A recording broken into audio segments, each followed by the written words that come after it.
मैं बचपन से अब तक फाजले बरेलवी से जुड़ा हुआ हूं।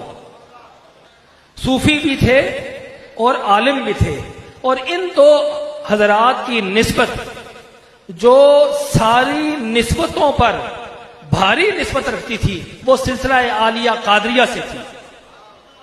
पीर मेहर शाह साहब के अबो अजदाद भी कादरी सिलसिले से थे, और मौलाना अहमद रजा खां फाजले बरेलवी भी और उनके अबो अजदाद भी सिलसिला आलिया कादरिया से मंसूब थे।